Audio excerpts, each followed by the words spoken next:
Look at them. Look at them. Look at them. The Iranian opposition hates Islam. It desecrates the Quran. It attacks mosques and has been attacking mosques. They burn mosques. They hate Muslims. They hate the Muslim world. They want the Islamic Republic to end, not because it's Shia or Sunni. They hate it because it says it's an Islamic Republic. So we have to acknowledge that regardless of whether Iran's Shia or Sunni, this is part of a global war on Islam.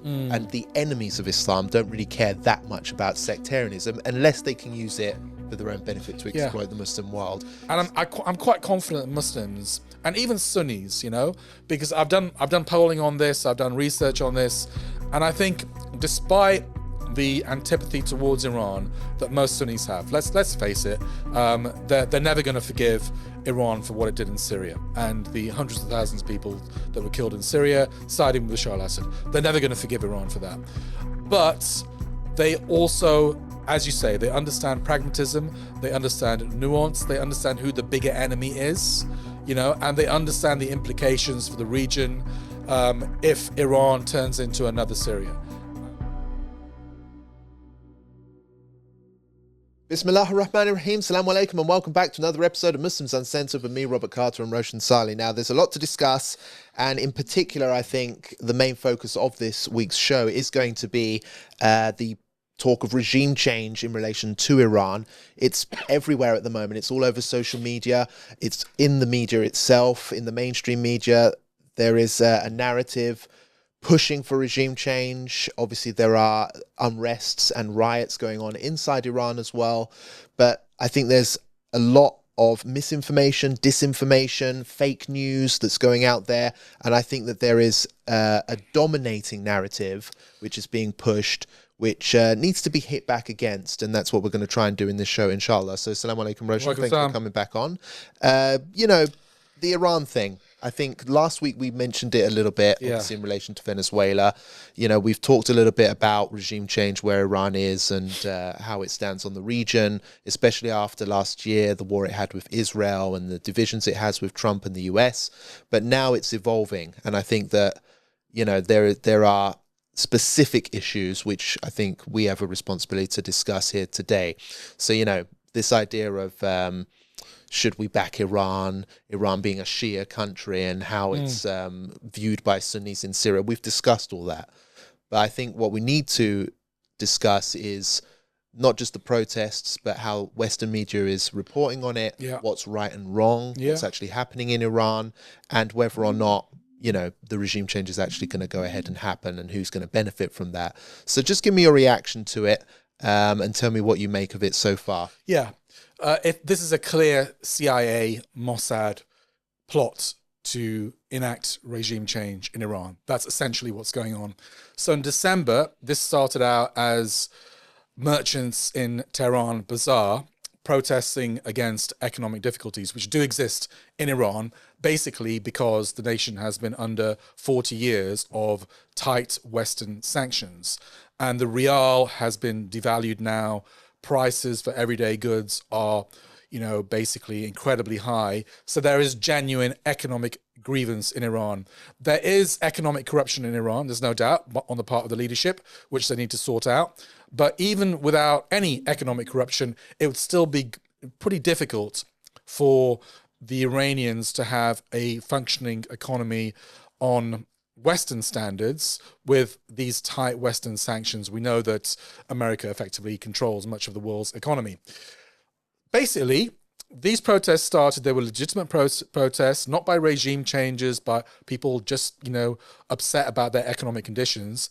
And it was hijacked by the Americans and by the Israelis and by the Western media, quite frankly.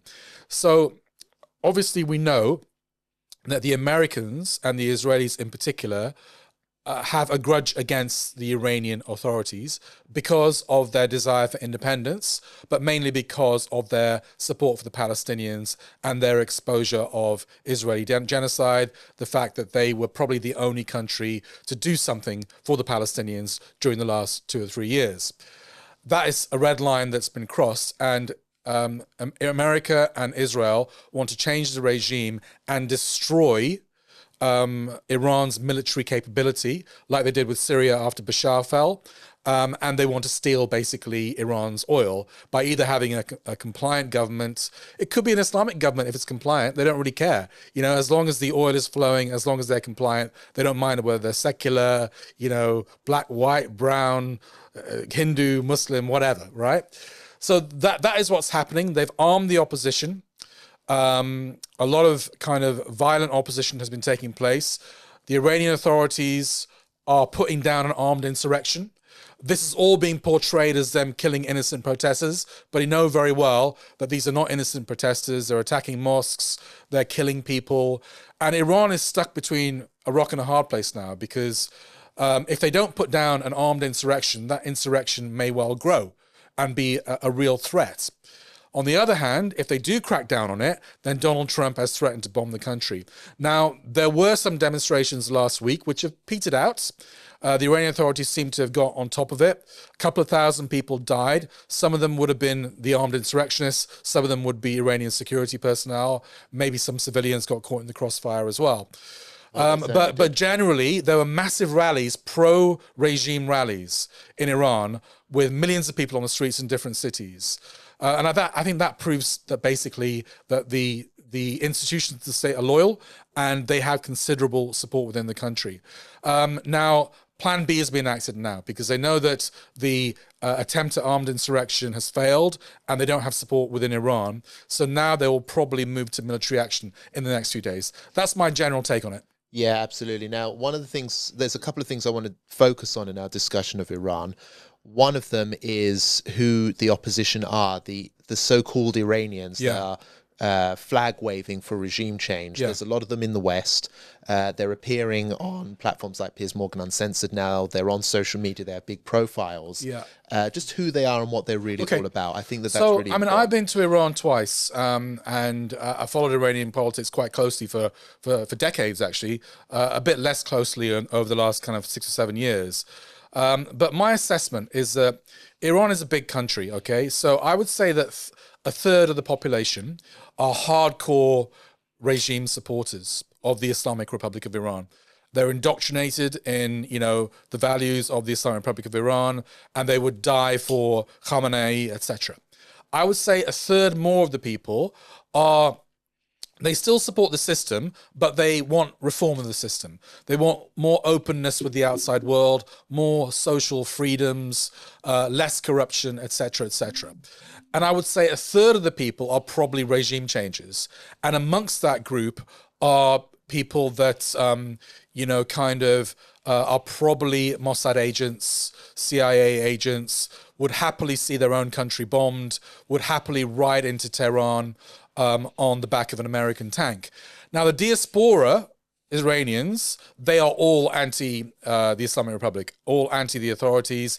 They're the ones that are English speakers, that have the ear of the Western media, and we see them all over the Western media, like this clown Omid Jalili, the comedian, who I actually thought was quite funny, you know, but now that I've seen what he's really about, he's a Baha'i, by the way, and Baha'is, you know, they're non-Muslims, they're considered to be kind of the Qadianis of Iran, so they don't have a good time in Iran. So he's going on mainstream media like he's some expert. He was born in London, spent most of his life, I think, in the United States, been to Iran once, you know, and he's being paraded around the Western media as some kind of geopolitical expert. He is reiterating all the most bogus fake stories about, you know, 12,000, 20,000 killed, and this protest here, this protest there. It's all fake news because the protest stopped a few days ago. Yet the Western media are embarrassingly parading him as some kind of expert and generally taking the side of these Iranian CIA Mossad protesters who all they want is regime change.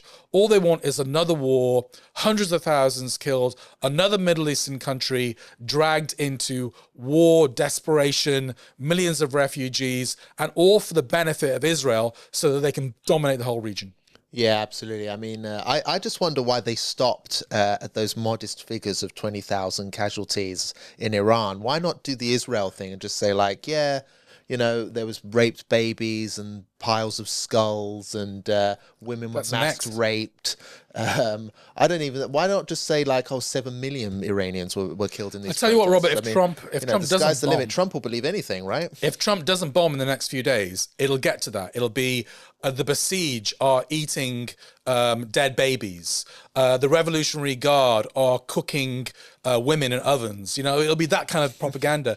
It's crazy what you see on mainstream media. You know, mainstream media which boasts about how professional it is. I mean, thank God we got social media. I know you see some crazy thing on social media, but the mainstream media coverage of this has been embarrassing and ignorant, and frankly, beating the drums for another war in the Middle East. Yeah, absolutely. Well, yeah, I think what's important, because basically, you know, when talking about the Muslim reaction, the Muslim view on this, you've got to take the sectarian element into account, because Iran is a Shia majority country. Yeah. I think its reputation within the Sunni Muslim world, which of course we represent here at Five Pillars in part, has diminished because of the Syrian civil war. Yeah, And I think doubt. the way Muslims, like Sunni Muslims, are looking at this, there is a minority of people that are just like, look, we hate Iran. We don't cares? see Shias as Muslims, Yeah. really. We hate what they did in Syria. And to be honest with you, I don't care how the regime falls. We just want them to fall. They're Even getting if their just desserts, Even if yeah. it's Israel that does it, even if America's the one doing it, we don't care. We're praying for Iran to be punished, and we want them defeated. And their logic is that it will stop Iranian proxy warfare in the region, which is killing Sunnis.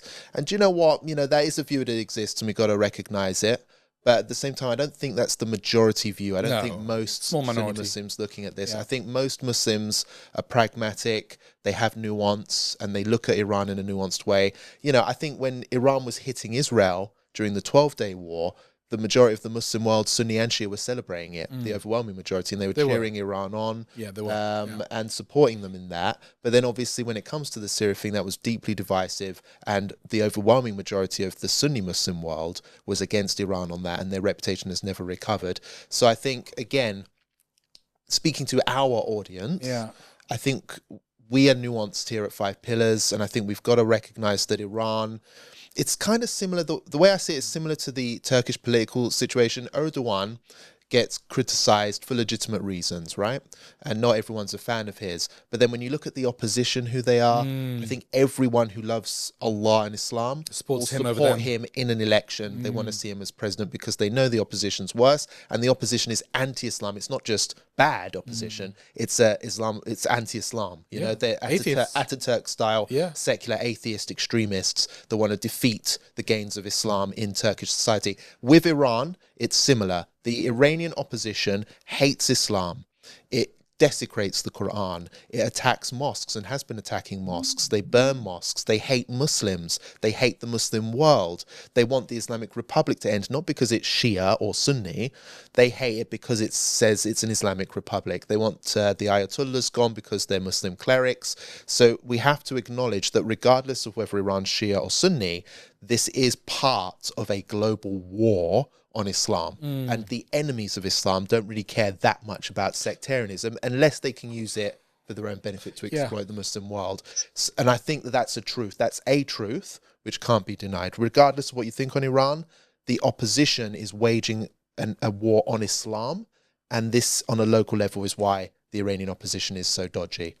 Yeah, two things to say. One is that even if you do hate Iran because of what happened in Syria, at the very least, Iran is a block on Israel's quest for a greater Israel and regional dominance. At the very least, they're that.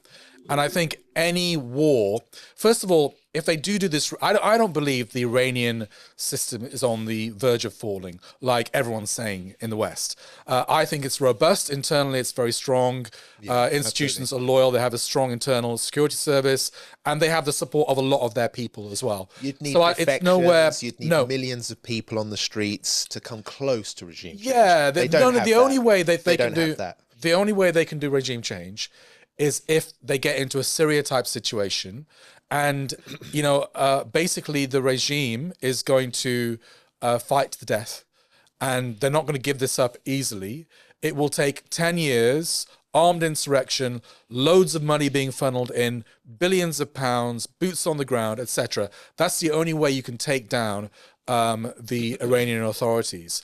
Now, has the West or even Israel got the stomach for that, given the blowback that could be, enacted? Also, I would say, Trump might try a little kind of media hype extravaganza, like with kidnapping Maduro, by trying to take out Ayatollah Khamenei. The only thing I would say with that is Ayatollah Khamenei is not just the political leader of the Iranian state, he is also the second most important religious leader in the Shia world after Ayatollah Sistani. So effectively, if you try and take him out or kill him or kidnap him, you're making war on over 100 million Shias around the world, a lot of whom would probably give their lives for Ayatollah Khamenei, which means terrorism, basically. It means blowback and terrorism against the West. That's what it means. So those are the consequences. The only last thing I say before I allow you to come in is the Iranian diaspora. I mean, obviously you and me have had, some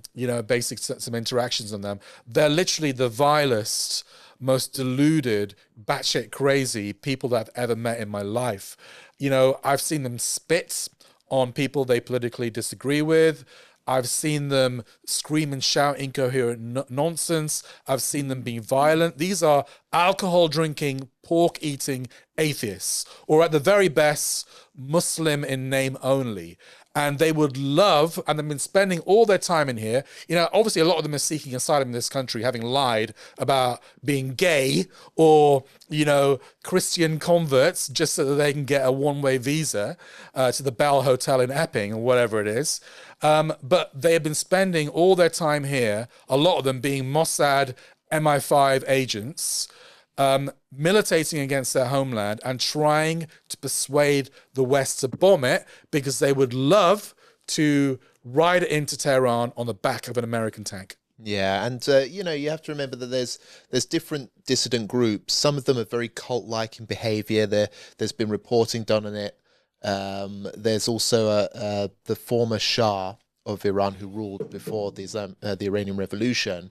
His son has now become a senior opposition figure in Western circles. He commands no respect or legitimacy inside Iran. They hate him. Even people who are critical of the establishment in Iran hate him. But obviously there's money involved here. So protesters, I've heard allegations that protesters like this will be paid to show up. They're paid to do like violent activism and to target places like the Iranian embassy in London. That building gets targeted a lot. The flag gets ripped down. Yeah. There's an Iranian mosque in London which was targeted this weekend. We released footage of it. And that's a site which gets targeted all the time by vandalism and by, people that just look like they're on drugs, quite frankly, just low-life people who, like you say, they assault people, spit on people and verbally abuse them. I was outside the Iranian consular building for an election once. I was just reporting on it, an Iranian election, and these opposition guys showed up.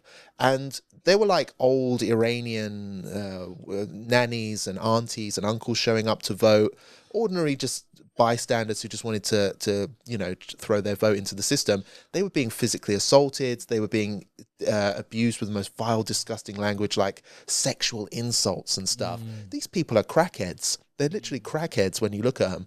And these are the guys who say, no, we're the credible, real Iranians that want to... They're the next government. We want justice for Iranians. And they issue death threats online.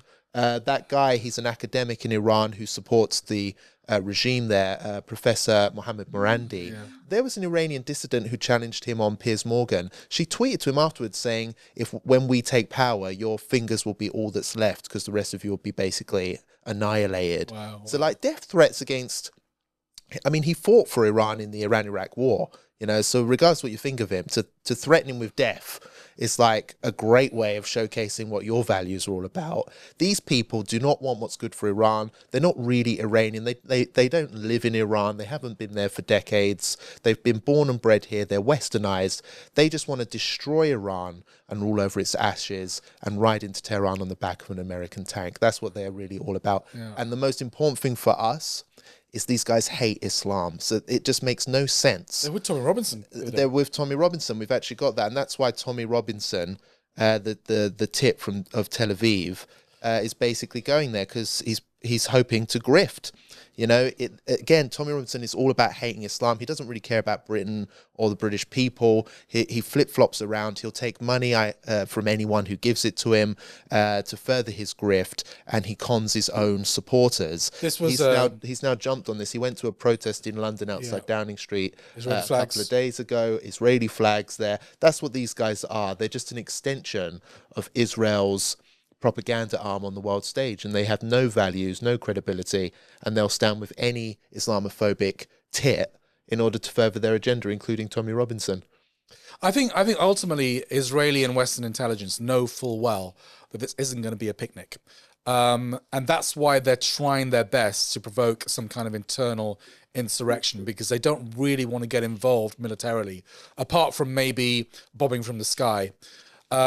Because they know what they're up against here, but they're still prepared, if they possibly can, to draw the region into another war which will destroy a country of, I don't know, 100 million people, is it? 80 to 100 million people, I'm not sure, Iran. And, you know, to basically pit Iranian against Iranian, balkanize the country, destroy its army, destroy its military, its capacity to defend itself.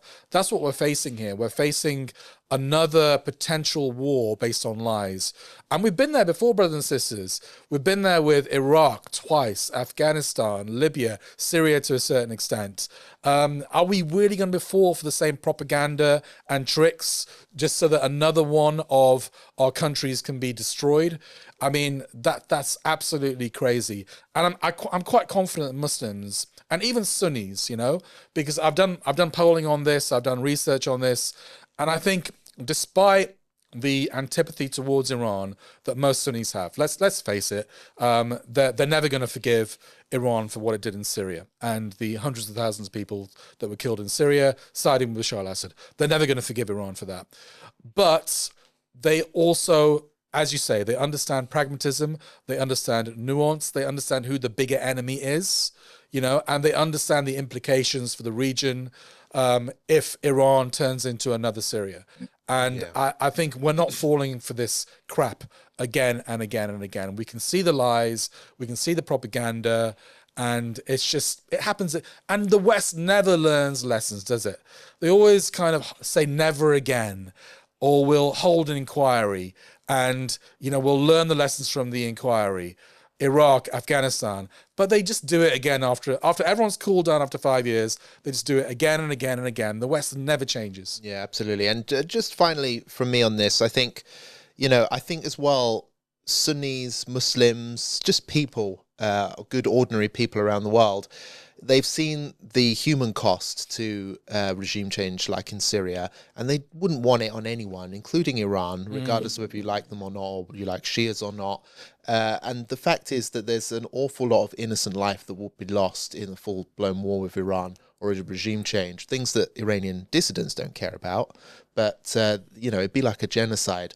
And nothing, I think, highlights that more, the human loss, than this story, which was completely ignored, by the way, by Western media. It was a 3-year-old child who was shot and killed during a violent uprising in Iranian town or a city somewhere, Kermanshah.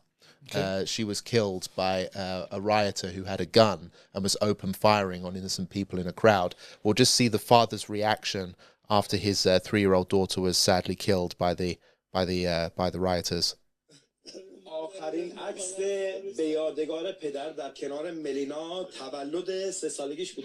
بله میگم بابا همیشه کیک تولد برام بگیر دردت به جونم. پدر روایت می‌کند از آنچه شب گذشته تروریست‌های مسلح در جریان آشوب‌های خیابانی در شهر کرمانشاه فرزندش را آسمانی کردند. ما زمانی که منزل زدیم بیرون به سمت داروخانه رفتم برای بچه دیگم شیر خشک و برای شربت سرماخوردگی بخرم. وقتی که رفتم دیدم اینجور مردم شلوغه، ماشینمو پارک کردم آمدم به سمت کوچه برم به سمت داروخانه. یه دفعه دیدم من پشت به بچه‌م افتاد. آخرین دیدار و آخرین ودا. بغل خودم بود تمام که گردم رو دستم، خودش رو دستم، دخترم این خونه دخترمه. هموطن بچه 3 ساله اینجوری تلف نمیکنم با من لار میگم اینا تروریست. من چیکار میکنم موبایلم طاقت ندارم مادرش زبانش قطعه. So yeah, that's what's at stake, really. You know, regardless of what you think of the Iranian regime or where you stand on it, there's a lot of innocent life in Iran, and they will mass murder these people. Yeah. You know, a lot of innocent. What do you think? To conclude, maybe this section, what do you think are the choices the Iranian government has? Because it seems to be stuck between a rock and a hard place, and no choice seems to be very good. How can they get out of this? Can they get out of it? I think that they're used to it, because you have to remember that this isn't the first time that there's been an attempt to inspire a violent street putsch to force out the regime. And I think you're right in saying that they're still strong enough to weather something like this. Even if the US directly attacks Iran, unless it puts boots on the ground and goes full Afghanistan-style occupation, it won't work. And I don't think that is on the table at this stage. So I think Iran just has to hunker down and weather this out and see how far it's going to go. I think they've got to be tough on the opposition, because at the end of the day, they have innocent life to protect. They're making arrests. They're sending people to the gallows.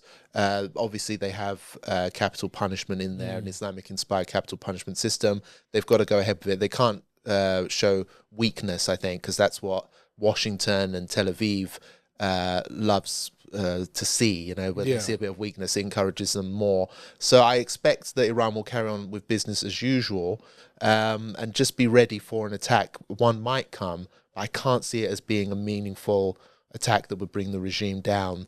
I think just don't do a Venezuela, if I'm going to be frank. Don't do nothing, because, I mean, Venezuela just looks ripe at the moment. I mean, their response has been so insignificant. The news agenda has moved on. It's a vassal state now, isn't it? Basically, Venezuela's reaction after their president got abducted from the capital has been so insignificant that the media agenda has moved on, because there's nothing going on. You know, I know there's some street Trump protests. controls the country now. So just don't do a Venezuela, I think. And I don't think Iran will. I think Iran is serious. They mean business. And I'm telling you, even American non-Muslims, people who may be down for regime change, the MAGA movement, you far-right British nationalists, whoever, you guys may cheer on and champion. I know Nigel Farage is championing this right now, Tommy Robinson. You might cheer on regime change in Iran because you think, get those bloody Muslims back, and they won't like that. But let me tell you something. This could have serious consequences, serious blowback. There'll be a new wave of refugees flying to Europe. Like Roshan said, if they take out Khamenei and all of these religious institutions, if they bomb Mashhad and all of these Shia shrine sites, you saw what happened with Salman Rushdie. You know, you are dancing with forces which you do not understand, and the blowback will be immense. And I'm not sitting here That's saying... not a threat. It's just a reality. No, I don't want to see that. I don't want to see that. Absolutely. But I'm telling you, again, this is a case where Muslims are warning you, don't do it. It's going to be terrible for everyone. But then people go, no, let's do it because we know best. Washington knows best. Nigel Farage, London knows best, or whatever. It's going to be terrible for everyone, especially you guys, although you may not see it. You may think, we're getting the Muslims, but it's going to come back and bite you. It'll just be unleashing forces that no one can control. Absolutely. You know, and absolutely. no imam, no mosque can control these forces once they're unleashed. Yeah, people act on their own. Absolutely. I mean, the only other thing I would say is that, I do think Iran is in a bit of a corner. And I've said this before, and it's not been a popular idea, and I understand why, but I think that Iran just has to deepen ties with China and Russia, you know? I mean, it already is moving in that direction. Iran is a nation that's very fiercely proud of its independence. It doesn't want to belong to either the East or the West. And I understand that as an ideal position, but at the same time, it does need some protection, especially aerial protection, because it looks like, I mean, the Israelis were able to kind of just dominate the skies in about a week. So the Americans will be able to do it quicker. And that means they could bomb the Iranian parliament, or the barracks, where Khamenei lives. You know, they do need some kind of security pact, I think, with China, some kind of NATO pact, which means giving up on their independence to a certain extent, but I don't see what their options are. Yeah, well, we're going to monitor this story. I think if there is any massive breaking news developments, if there is a war, if America does attack Iran, we'll probably go live on the day, maybe do a live talk or a pre-recorded talk. Yeah. So keep your eyes on Five Pillars on All Muslims Uncensored on our YouTube channel. We're going to make sure we report on this as it develops, especially if there's any big news. And make sure you tell us what you think in the comment section please. below. That's I'll really be important. interested, yeah. We're going to prioritize reacting to comments now. And I think the Iran thing is very complicated and there is a diverse opinion on this. So let us know what you think, and inshallah we will react in a future episode, and it might influence our thoughts on the story as well. So yeah, there's other stories going on, coming back to the UK now. This one, I'm not sure where we're standing at the moment. It's a rapidly developing story. It's related to the Maccabi Tel Aviv ban. So this is an Israeli football team where its fans was banned from attending a football match with a British team, Aston Villa, some months ago now. But it's turned into quite a story, quite a row here in the UK, as basically the establishment, British politicians who are staunchly pro-Israel are very unhappy about this. And their sponsors, their Israeli sponsors, are all very unhappy about this because obviously Israeli fans didn't get to do what they wanted, which was rampage through a city of Birmingham, a city known for its support of the Palestinian cause. And the police and local authorities in the Birmingham area, West Midlands area, were obviously concerned about this and they advised against it, and it ended up being a ban. But now they've gone after the police chief who was involved in spearheading the ban effort, and it seems like they've pulled him up on a technicality, some AI issue, which they've forced him to apologise for, a blunder, but it seems like it could lead to a sacking or forcing him to step down. And I think the Home Secretary is going to speak about this today in Parliament. Yes. So just update us on that, Roshan. Where do we stand? Yeah, so obviously we're recording this show about 1:30 on Wednesday afternoon, and I think Shabana Mahmood is due to give a statement as we're on air or shortly after we come on air. So this might be slightly outdated by the time we actually, kind of release this episode on Wednesday evening. So bear with us on that, brothers and sisters. But I think Craig Guilford is probably going to be forced to resign. So the Zionists have been, they're cock-a-hoop angry at the fact that this guy dared to ban violent Israeli hooligans from rampaging through Birmingham. Basically, the Zionists, they think they control this country. They think that they can do whatever they want. A lot of them think they're above the law, quite frankly. And they think that they can pressure anyone, that they have a litmus test, whether you're pro-Israel or not. So they don't care about anything else. They don't care what religion you are necessarily. They don't care whether you're left or right politically. All they care about is, do you support Israel or not support Israel? Do you harm Israel's interests? Do you oppose Israel's interests? They're literally agents in this country on behalf of a genocidal foreign state, and they're gunning for Craig Guilford. Now, he did exactly the right thing because the evidence is clear. Maccabi Tel Aviv fans are hooligans. They are racists. A lot of them, serve in the IDF. They hate Palestinians. They call for the killing of Palestinians. And they've done it time and time again. All you have to do is Google what they did in Holland against Ajax, a few months ago, to know what these people are like. They call for rape. They call for murder. They're disgusting human beings. However, Craig Guilford made the extraordinary sin of using AI instead of Google when he was researching them. And he seems to be on the verge of having to resign because of that. It's crazy. They've got him on a technicality because basically he told a parliamentary committee that in the course of researching Maccabi Tel Aviv, they'd use some AI tool, chatbot, instead of Google, and they come up with some dodgy information. And that might be true, but nevertheless, all we have to know is the essential point here is not whether you use AI or Google. The essential point is Maccabi Tel Aviv a racist football club? Are their fans hooligans? Are they violent? Do they call for rape? Do they call for murder? Are they anti-Palestinian? And it's tick, tick, tick, tick, tick. Yes, yes, yes, yes, yes. Case closed, all right? But they're getting him on a technicality, and it looks like Shabana Mahmood, the Home Secretary, who's betrayed Muslims since she got into that, and betrayed Palestinians since she got into that job, she's going to cave, she's going to pile pressure on Craig Guilford, And it looks like he's going to have to resign, and he's going to be another head rolling at the behest of this Zionist lobby. Yeah, I mean, these are the fans that the British government is passionately bending over backwards to defend. I mean, look, these guys have a long history of violent assault, hooliganism, racism, Islamophobia. When they go out and rampage across Europe, they did it in Amsterdam. They've done it in Greece. Those are two prominent examples. And yeah, I think the AI tool mentioned a bogus example. So it said that there was a match against West Ham which didn't exist. Yeah. Now That's a mistake.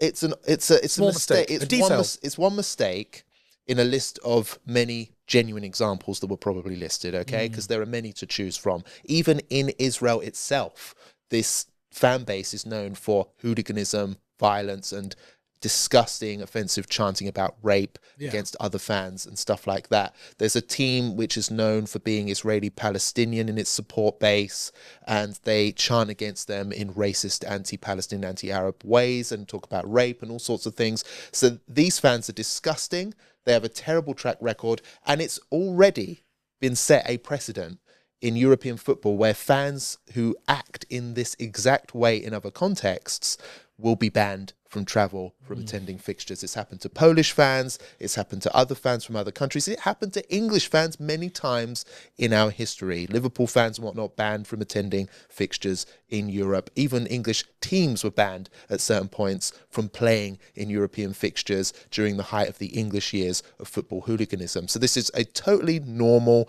acceptable decision to make by someone who clearly was concerned about the safety of British citizens in Birmingham, a British city, and then you have a government go, no, we don't care about British citizens. What are you talking about? We're all about Israel's rights. And if Israelis want to come over here and smash up Muslim businesses and rampage through Birmingham and tear down flags and be racist and promote rape, then so be it. This is a government that is all about Israel, and Shabana Mahmood, shame on her, is all about defending them. I mean, I'm sure she's going to go up today and speak, and she's going to praise Israel, praise these fans and say, oh, they had rights. They should have been here. It's a disgrace that they were banned. Good. I think all Israeli fans should be banned, not just from Birmingham, from all sports, everywhere in the world, and the entire regime, which is an apartheid bloody regime, which hates Muslims. Didn't you know that, Shabana Mahmood? They kill Muslims, you know. Did do a genocide in Gaza. You don't recognise it because you're too gutless. You're a coward. You're a sellout. You're a bootlicker. They shouldn't be allowed to exist as a regime, just as apartheid South Africa wasn't eventually was removed as a regime because of what it stood for, the immorality of it. It shouldn't be allowed to exist. And that's the same with Israel. So the fact is that this poor police chief never thought I would be defending the police on this one issue. First time for me as well. The fact is he was dead right, and he's been witch hunted, persecuted, scapegoated, and it's all politics. It's just the British government is trying to prove to its Israeli overlords, no, we're good little guys. We're good little guys, and we'll make you happy. I hope. Sorry, we recognise the Palestinian embassy. We kind of had to do it, but you know, we'll sort you out with this. We'll punish our own police force, sack our own police chief, constable, or whatever, to sort you out, to make Netanyahu and his genocidal mates happy in Tel Aviv. I hope I'm wrong. I'm assuming now that Shabana Mahmood is basically going to say she's lost confidence in him or something like that, which piles on pressure because, you know, if the Home Secretary loses confidence in you, it's difficult for you to do your job, you know. Yeah, as a police chief, but I do hope that even if she says that, he just stays home. I hope that he does like a. Do you remember when Theresa May was Prime Minister? She refused to leave. She's like, I'm going out of here in a coffin. Do you know what I mean? And I hope he just stays in place and says, all right, fine, but I've not done anything wrong. I think he should. I mean, the fact is, I don't know how knowledgeable he is. I don't know him as a person. I don't know what his stance is on this. I think he was just doing his job, frankly. Yeah. And I think he saw it for what it is. He wasn't influenced by politics or what was going on. He just saw dodgy fans in a city which has a lot of Muslims, a lot of pro-Palestine. He just didn't want to riot. I don't know anything about him. He didn't want to riot. I don't know anything about him. He didn't want to see people in Birmingham injured. He just decided, you know what? Let's just not have fans here. I don't know. Decent decision, and he's been persecuted for it. I mean, how many years he's been a policeman to get to the position he's in. He must have done a lot of service to the force, and now he's been hung out to dry by the government who claim to defend him, And this is a country, they do protect their police officers because when they're caught doing wrong in other instances, the government tends to be quite friendly and supportive of the police. They're supported and defended in court and things like that at different times. So for the country to now turn on a senior police officer, a chief constable like this, it's not for the Israel, country. It's just venal politicians. the establishment, or whatever. Look, I assume he didn't get to that position. You can't get to that position if you're like a flag-waving pro-Palestine protester, So I assume his politics is probably quite neutral. And as you say, he's probably just doing his job. He just didn't want to riot. He just didn't want to have hooligans rampaging and problems with. It's a big Muslim city. There are going to be Muslims that probably react to provocation. So it's just simply doesn't want to riot in a city. Robert, I mean, the other thing I want to address before we move on is that, this Israeli Zionist lobby is out of control. I mean, it's literally, Britain is an occupied nation. They can do whatever they want. They've got politicians in their pockets. They've got the media in their pockets. This is a foreign influence lobby group that literally has control over the levers, the most powerful levers of the British establishment. When are the Brits going to stand up to this and say, no, we're an independent country. We are not going to allow foreign influence to take over. I mean, they blame Muslims who have virtually no power in this country at the drop of a hat for, being loyal to a foreign country, but actually we're not. We're loyal to Islam, but we're not loyal to any nation state at all. In fact, the most criticism of Muslim nation states comes from Muslims themselves, whereas these guys, they are loyal to a genocidal nation state, and they have an overweening influence over British society. This needs to be curtailed. We are occupied by apologists for a foreign state, okay? And their powers need to be curtailed somehow. Yeah, absolutely. And it doesn't look like it's going to happen. I mean, Reform UK is already bending the knee and has made efforts to show Israel, don't worry, if help us to become prime minister, and we'll sort you out. So they're obviously laying the ground for it. Tommy Robinson, a nationalist, street movement guy, even he is like completely pro-Israel, compromised, Labour, the Tories are completely pro-Israel, completely dependent on the Zionist lobby, controlled by them. So is Reform, so is Labour. Greens they unfortunately do recognise Israel, but they're not, obviously they're not controlled by Israel, I don't think. Yeah. Who else is there? Your party, but they're pretty insignificant now. So unfortunately, our political establishment's right. Yeah, they control them. The pull the strings. Yeah, the UK's conquered, and obviously when Muslims are being demonized or attacked or genocided, no one cares.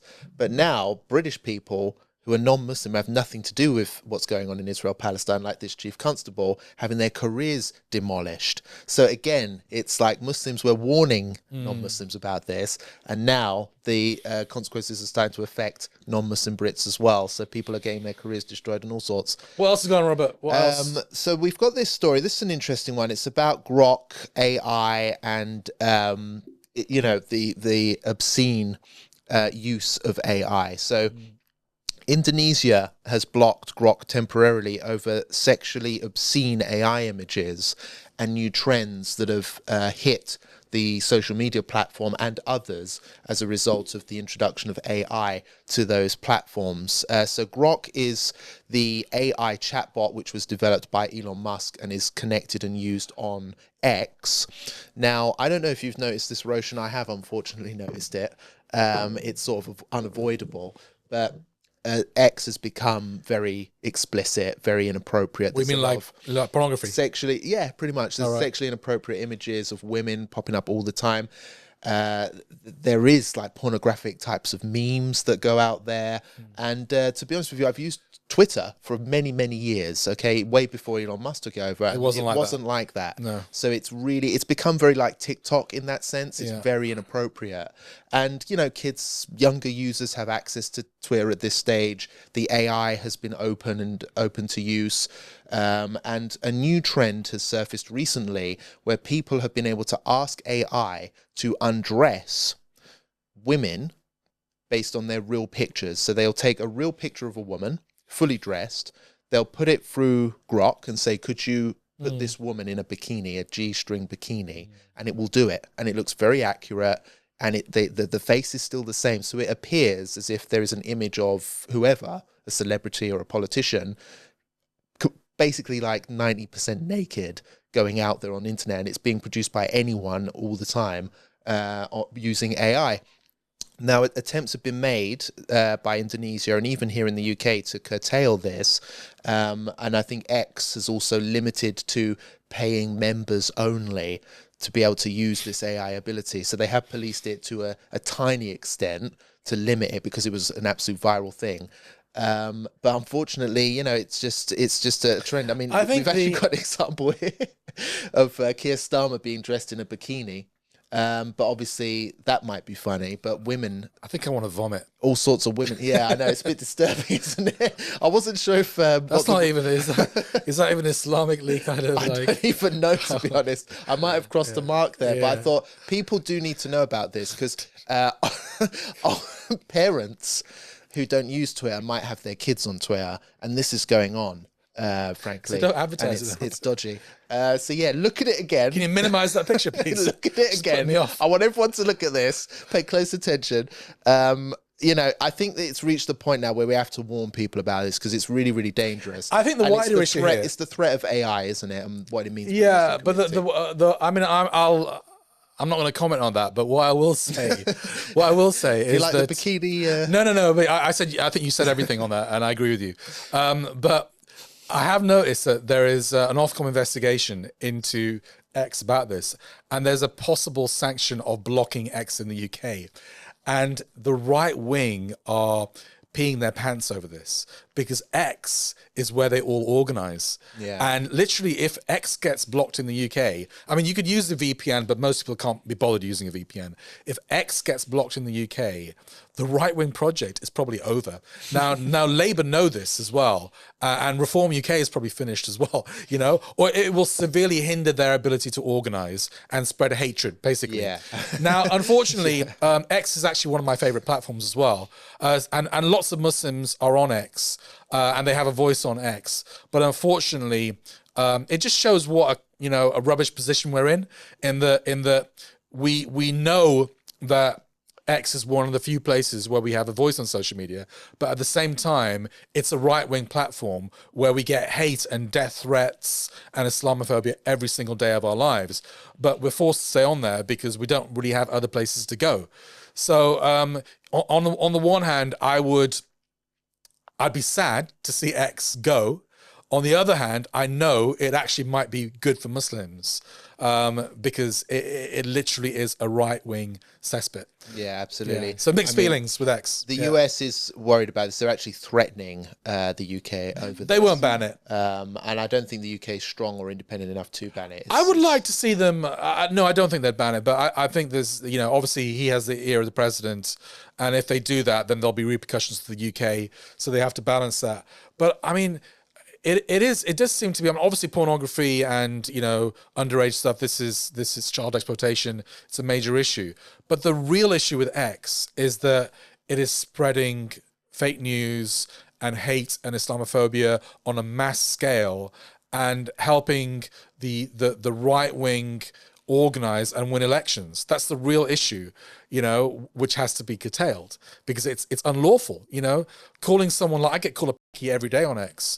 I get called a dirty sand every day on X. Sorry for these terms, maybe bleep them out, and it's fine because it's from an anonymous account, but it shouldn't be fine, should it? It's illegal to say that. It's against the law. That's what's wrong with X. Yeah, absolutely. Well, this is an interesting story, and I think it's interesting as well that Indonesia, a Muslim majority country, has taken the step. I think the first country to take the step of basically banning it temporarily.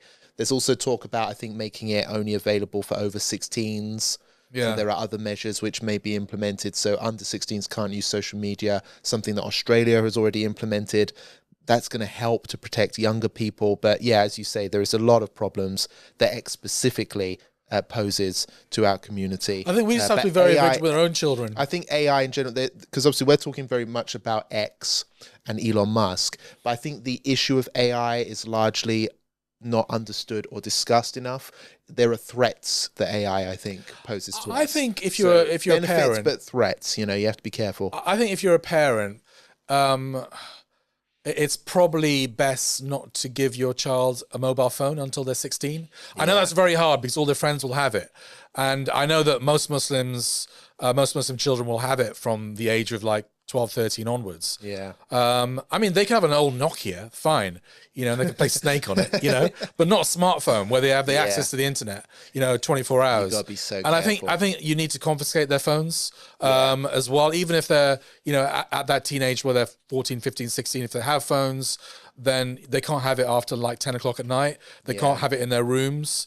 They can pick it up again in the morning when they go to school or whatever. So we have to be very vigilant. I don't think we can, the genie's out of the bottle. I don't think we can stop them going on the internet. You and me use the internet every single day for our work. There are many benefits with using the internet, but we need to police it basically. Yeah, and I think that AI, you have to be careful about who uses it because pedophiles would use it for their own means. People are using it, like for example, you want to be careful about what images you put online and where, putting your family online and where. I mean, they're taking women who are fully hijabbed up and putting them in bikinis using AI. So you've got to be careful. You've got to protect your family and think how you can protect yourselves. They just snatch an image, make it AI, and then it's available everywhere. And then you don't have the ability to delete or take that image down necessarily. So, just think about security and how to protect yourself online and maybe go to some experts about it. I think there are experts on AI who do videos on YouTube who can advise you. I think I'll even have to educate myself as well about this. What else? We've got... the ICE agent. Sorry, just one second. Yeah. This the ICE agent in Minneapolis? Yeah. So we do have another story here. Obviously, there's a lot going on, so it's been a bit hard to address this story, but it is a big one. Over in the United States, in Minneapolis, there is a massive protest movement against ICE agents over their treatment of Somalis in particular. But I think also this comes after the ICE force murder has basically been using extreme force, and there was the killing of a woman in a car who was engaging in I think let's call it murder. I think we can call it murder. You can call it pretty murder. obvious, right? Yeah, so basically there was a woman who was protesting against ICE in her community. The protest has been basically like blowing a whistle, letting people know when ICE show up in the street, trying to help protect people from being plucked off the streets. A lot of the time it's American citizens who are being plucked off the streets and in a very abusive way. And then this woman was basically shot and killed in her car while she was trying to turn around by a trigger-happy ICE agent. Yeah. And it's led to massive protests in the area and a major political backlash. But the Washington administration has been defending ICE passionately, claiming all sorts of things. I think J.D. Vance said that she tried running over an officer. She's a domestic terrorist, tried to murder. Domestic terrorist, an ICE officer. stuff like that. Rubbish. So, big story and a big protest movement brewing. And it seems like now, the culture war has reached violent proportions. I mean, if you see the video, it's obvious that the woman was trying to drive away. She might have made a small connection with the officer, but she wasn't trying to run him over. But the American administration are lying about it. She was murdered in cold blood. The officer should be in jail. But it looks like basically ICE is basically a militia loyal to Donald Trump, which has invaded American cities and is very unpopular amongst Americans themselves, and they're there to basically, racially profile people to see whether they're immigrants, to kick them out of the country. And who would have thought, a few years ago, that there would be this paramilitary force on the streets of America, beholden to themselves, above the law, loyal to Donald Trump and his administration. Not to the American people, not to the American state, but it's literally like Donald Trump's paramilitary force in American cities. It's absolutely crazy. And they've lied about this incident. You can see for yourself here that the policeman is circling the car. She is, protesting, but she says something like, have a good day, there's no issue.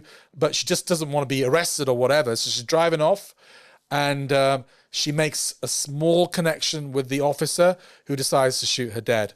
It's plain cold-blooded murder on American streets. It's happening in a city full of Muslims, by the way. Minneapolis has lots of Somalis. That's one of the reasons why ICE officers have flooded it.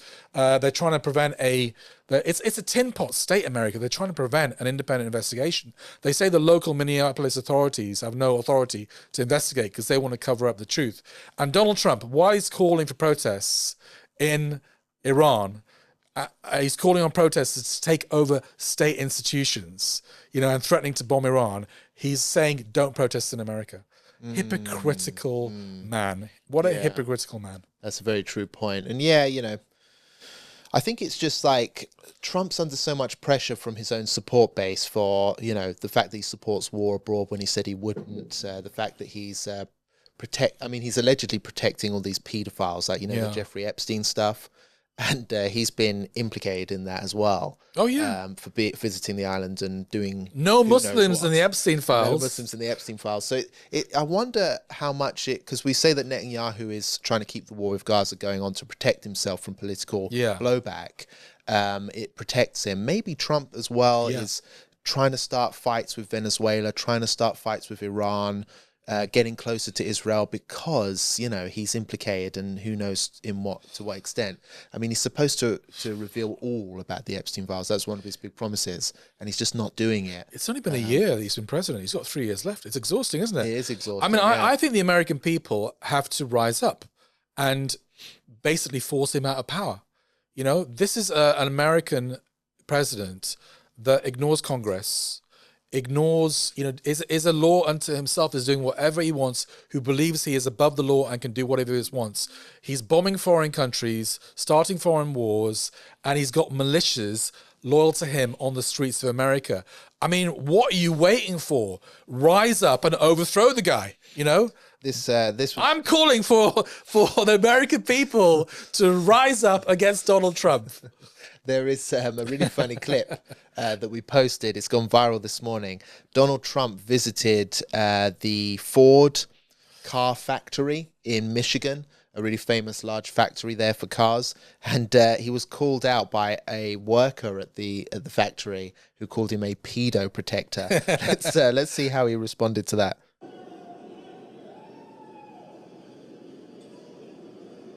What did he say? Can we lip read to him? So I don't know if you can see it there. He was called a pedo protector by a heckler. Yeah. And he points back to him and says, F you, F you. And then he gives him the middle finger as he walks off. So he's obviously, he's obviously rattled by this. And I think the good thing is he's aware of that criticism. You know what? So he's under pressure. Donald Trump is very susceptible to personal insults. Yeah.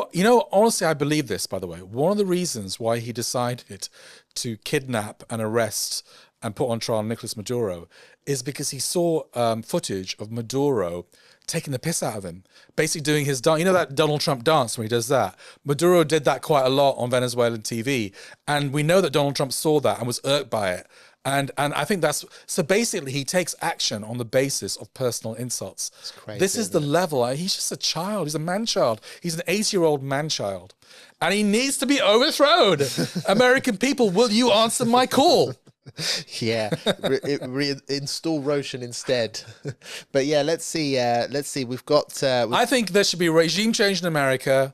And I think Ayatollah Khamenei should be the president of the United States. Yeah, let's see how far that goes. And I think Donald Trump should be kidnapped, sent to Guantanamo Bay, not Guantanamo, where should be sent to? Evin Prison in Tehran, put on trial. What's that prison in Afghanistan, the one where they... Bagram. Yes, I guess Bagram. I guess he's got... Bagram. He should be rendered, at least, to some kind of black site somewhere in the world. And, yeah. Well, let's see how tough he is in that situation. I bet he would bottle it then. But, let's see. He'll need his colostomy bag. Anyway, yeah. We've got one more story. This is a local one again. Muslim activist in Leicester, Majid Freeman, was totally exonerated a few days ago after a court in Leicester quashed his Hindutva riot conviction, which he had earned a year or so earlier. I forget. No, it was about 4 years earlier. I think it's about a couple of years earlier. Yeah, this is a story that's been dragging on for about 4 years now. Majid is someone who's done a lot of work in Leicester and in the wider Muslim community, speaking up for causes which are afflicting the Muslim world. He's spoken up a lot on the Palestinian issue, but in Leicester in 2022, there was unrest between Hindu and Muslims because of the influence of Hindutvaism.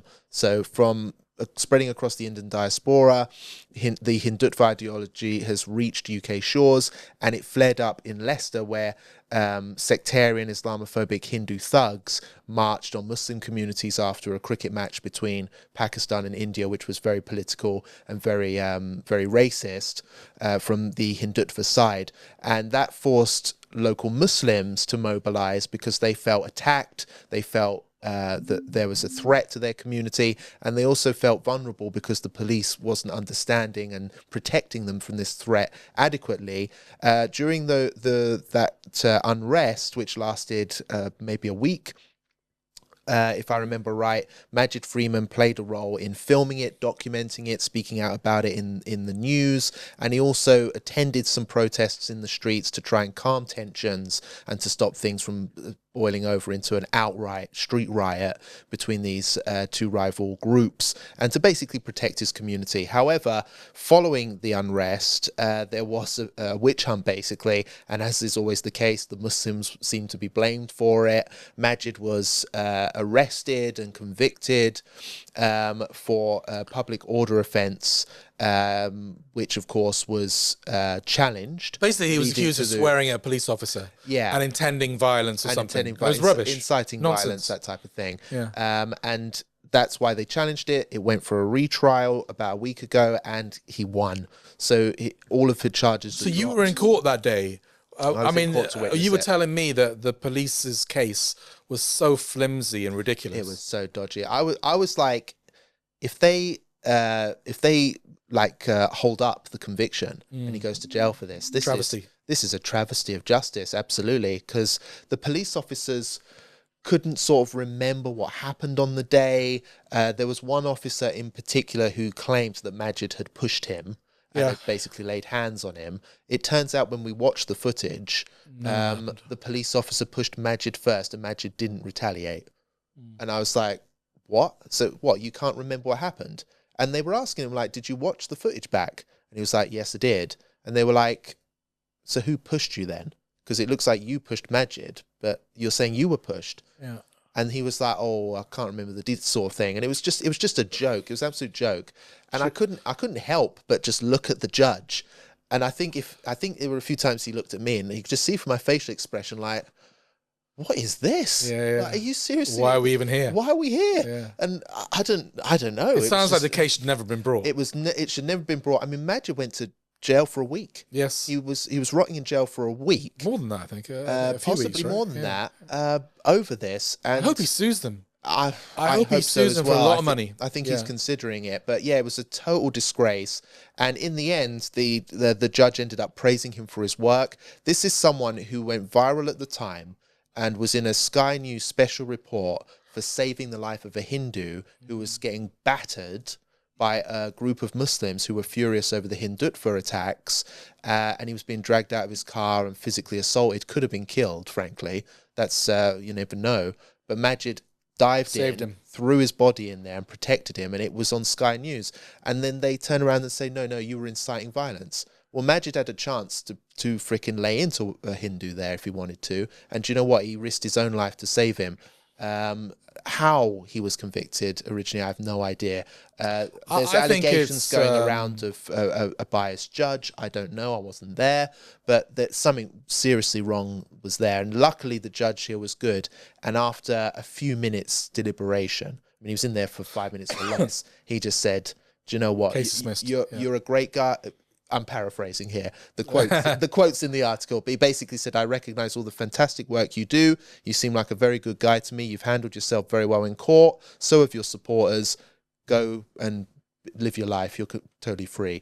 Total waste. But the good thing is, by this whole affair, is that Majid has again succeeded in putting Hindutva in the spotlight. Yes. The Hindutva ideology and the that dangers was his of crime, it. I think. That's why he was prosecuted in the first place. It was politicized. Quite That's his likely. crime, that he basically exposed the radical Hindutva ideology, which is radicalizing Hindu youth in the UK. Yeah, I mean, he was doing good journalism at the time. He was filming it. He was tweeting about it. He was highlighting victims of Hindutva violence to the media. I mean, we relied on him quite heavily for our coverage of what was going on. He told us everything, gave us a clear timeline. He was doing fantastic. He was the main journalism. guy during that He time. was the main guy doing fantastic work and exposing them, and then he goes to jail. There were people at the Unrest, Hindus, Hindutva types with weapons.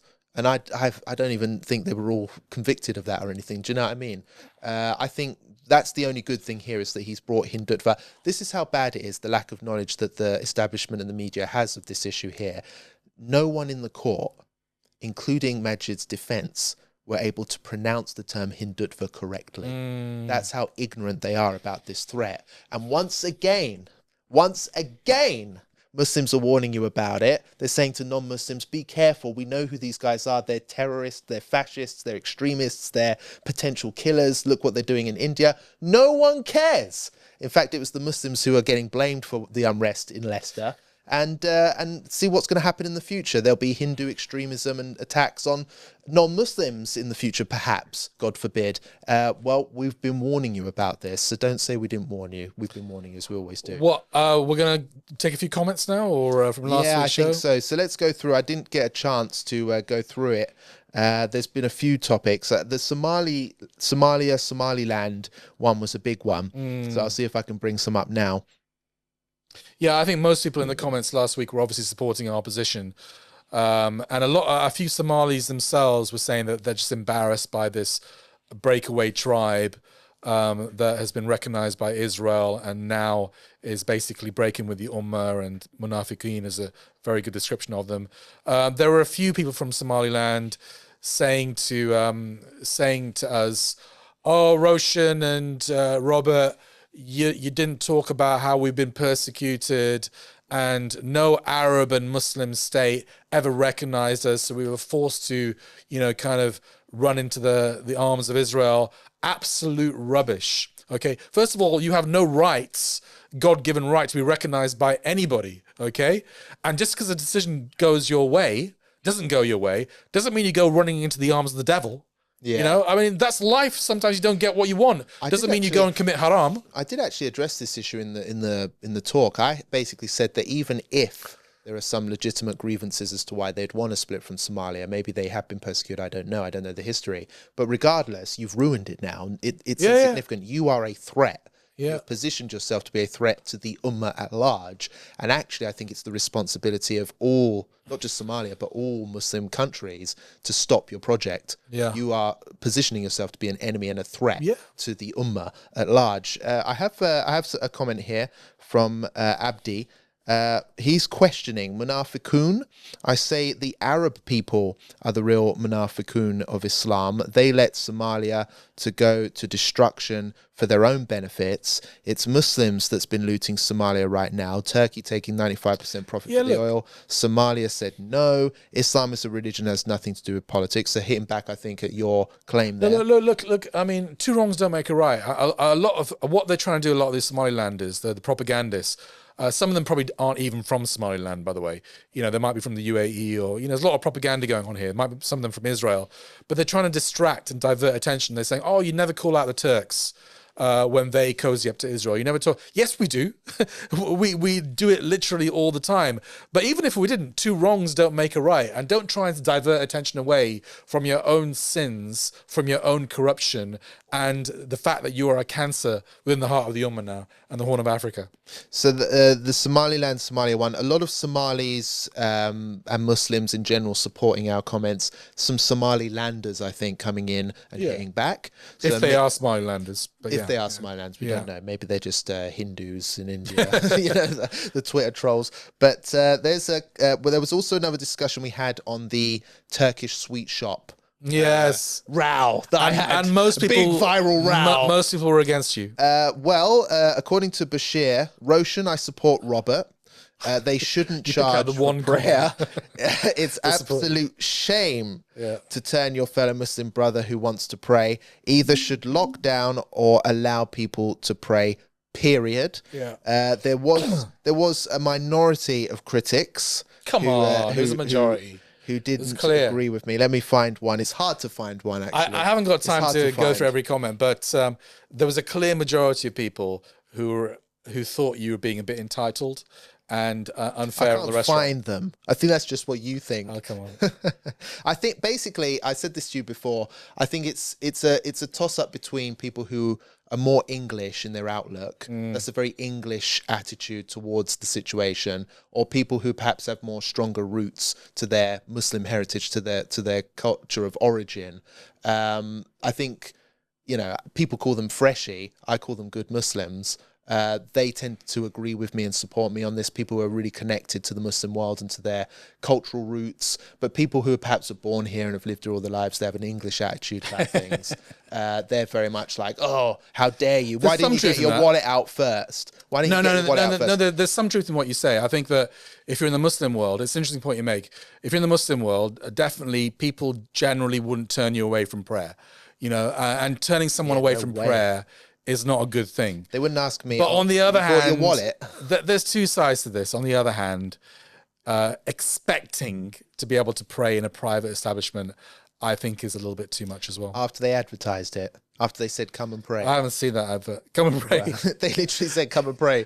We've opened up a prayer space. But anyway, but you never know the context. They might have been generally in the past, people might be going there. And the context was, let me just clarify for you, Roshan. The context was, I showed up, the shop was empty. Have you got video evidence? Because otherwise I'm taking do you know what? I actually don't. This could be fake news. No, go on. Basically, the context was, I showed up at a shop which was empty at the time on a quiet Monday afternoon. He should have let you pray then. I asked if he wouldn't mind me praying quick. I was planning on promoting the place as well as he should have let you pray. I understand. And they said no.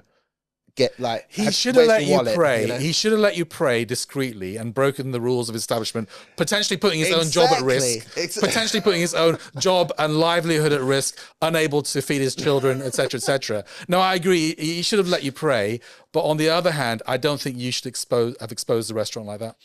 I think you could have been a private word, and not such a hoo-ha. They're a big business. They're not going to be affected in any way. I think it's fair criticism, and other people have had the same experience online. So I think I have a responsibility. Look, I'm a reviewer. Do you know what I mean? I'm a food critic. Self-described. Now. I'm a food critic now, and my audience they expect high standards from me. I call people out. And I praise them when need be. So I'm going to do my job. No, I did go to a restaurant, but brothers, I went to a restaurant that Robert recommended. No, you didn't totally recommend it. You gave, I think, a 7.5, which was good, but could be a bit better. And I think it was fairly accurate. The only thing you should talk about is price, though, in your reviews, because for me, price is the biggest thing. Being a stingy git like I am, I paid over 70 quid for a meal for 3 people. And I thought that was well over the top. And I came out thinking, I'm never going to go to a restaurant again in my life now because I just paid 70 quid for something that should cost about 40 quid. Yeah, there was another review I did of a burger joint in Knightsbridge as well. None of this I'm getting for free. Value for money. You should always go value for money. Value for money. You don't do that in your videos. Someone said to me, although the food was good, you didn't. I mean, it looks small, Rob. Like, why didn't you mention how small the portion size was? And I thought, do you know what? That's a fair point. I should have highlighted that because it was small portions, especially for the price I paid. But the way I look at it is, if you go to a place and you pay high, but you get a good meal out of it, you know what's the most disappointing thing is you go somewhere, you pay a lot, and then the meal was terrible. Yeah. So as long as they're giving you good food that's worth the money, I leave it as that. For me, if I know I'm paying... if you're a lot of money, if I know I'm paying a lot of money for a dish, even if the dish is delicious, I can't enjoy it. So the value for money is a big thing. But I know restaurants, they have lots of overheads, and generally we get ripped off in this society, left, right, and center. Yeah. Everything's a rip off here. Petrol, food, rent, mortgage, everything's a rip off here. Yeah. Okay. Yeah, I'll take that feedback on. Inshallah, I'll do a better job then in that case. Let's see if there's any more comments. The Gregorian calendar was implemented by a pope, but originally came from European paganism. That's in response to us at the beginning of the episode. So maybe then we shouldn't have any celebration of New Year then. If that's the Yeah, case. so we were talking briefly about celebrating New Year and just marking the Gregorian calendar events like the Gregorian New Year. It's not an Islamic New Year, is it? So we shouldn't really even mention it. You know, we have our own Eids and New Years and stuff. Should we scroll down a little bit and see if just don't scroll down too quick. Otherwise I can't see what I'm reading. Valentina Gomez, instigators and foreign agitators push for civil Yeah. war, are welcome in the UK with open arms, and Dr. Shadi is banned. Ridiculous and cowardice. Yeah, good This point. is in response to his banning by the UK. The Home Secretary as well, freaking Shabana Mahmood, doing a great job representing Muslims by banning them. First of all, thank you for the high standards you have set for Somali people. That's a nice one. Whilst other Muslim countries get to enrich their nations by working with Israel and other enemies of Islam, Somalis must continue to struggle to survive in solidarity with Palestinians. And by they've- the way, this is coming from two people who choose to live in the UK. Yeah, so that's a good... And the other good thing that Somalia has done this year, this week rather, is they've kicked the UAE out of their territory. So the the UAE had a couple of military bases there, and they basically used them and abused them to funnel arms to Sudan. At the same time, behind the scenes, they've been lobbying for Israel to recognize the breakaway region of Somaliland. And the Somali president has now basically said, get out of my country. So well done, Somalia. Yeah, absolutely. Prayer Anything space in the business. I'm more with Roshan on this. The Muslim business has some responsibility to at least give the brother a prayer mat to pray outside. But we live in a world where Muslim countries and with billions and trillions of dollars and 1/5 of the global population that has willingly or unwillingly let 200,000 plus babies be killed in 20,000 plus babies be killed in Gaza. So yeah, you know, obviously we have our priorities. I think the TikTok project of mine is just something I'm doing on the side in my own time. You know, Just obviously get free food, basically. Fair enough. Well, I've been going to all these joints you can't afford to go to, Roshan. Yeah, and I've but been paying off my own back. people are gonna start recognizing you soon as the TikTok guy. Knocking the doors. And they'll be go, oh, Robert, come here, just sit on this big cushion and big milkshake Use our for prayer free. space. But Yeah. I'm hoping to do more positive reviews than negative. Anything else? Should we just keep scrolling down? Just lots of Somaliland stuff. I agree with Robert. We're not stingy people. Go on. No one cared about Somaliland for 35 years, and less people are going to care about it now. My home is part of the world too. What else? The calendar comes from Greco-Roman paganism. Yeah. January itself was named after Janus, a two-faced pagan god. So Goodness. it's all kufr, basically. It's all One kufr. face looking forward, the other back, past and future. The start of January was connected to honor Janus. Sacrifice were offered. People exchanged gifts. Yeah, Wow. so basically, this is I mean- interesting. I didn't know any of this. Yeah, so basically what I was saying last week, I take it back, because what I was saying last week is that definitely don't celebrate Christmas, but if you do celebrate New Year, I haven't got a major issue with it. Now I have a major issue with New Year. Well, yeah, I'm a bit Yeah. worried about it as well. I was really liberal on it. I thought, Yeah, you were like out with the fireworks and you were like singing Old Lang Syne and like, you know. That's a bit much. I was Yeah. in the garden with my kids with a couple of sparklers. That was the extent of it. But yeah, I don't know. You better do- if I left you the better do fold of Tauba. Islam after that. Yeah. But yeah, let's see. That was really interesting because we had a really short exchange on New Year's at the beginning of the show. It was like a passing comment, and it's created a bit of a reaction here. What do you think? Should we do one more? or- Yeah, let's scroll down. We it's should more have really Somaliland stuff. prepared this before the show. I think I'll make it. I forgot this week, so apologies for that. But the fact that we're doing it is really good. Next week we'll give it a proper attention. We'll prepare comments before the show, inshallah. This week a bit haphazard, but we do appreciate your comments, brothers and sisters. Listen, Robert, I've got to go. Let's finish the show. Yeah, so here's one last good one, I think. All right, go on. This is from Tinin. I agree 100% that we're outclassed militarily and technologically, but that's what we need to change as an ummah. We have to teach in the masjid that Muslims should strive for attaining expertise on technology and specifically weapons technology. Okay, it depends where you are, I guess. Not here, I suspect. It might cause problems. laser technology. But memory going to clip this, aren't they? we should teach in the masjid that Muslims should support each other's businesses and projects. So not weapons technology in the supporting- masjid. That's outside the masjid. Well, I guess in another country like Afghanistan. You know, I that. saw online someone saying that. No, it was Nick Tanconi. You know, the leader of UKIP. He said, "One day we're going to discover where the Muslims have stashed their weapons." I mean, I'd like to know that as well. If there are weapon stashes, because one day they're going to come for us with pitchforks. You know what I mean? So we might. Yeah.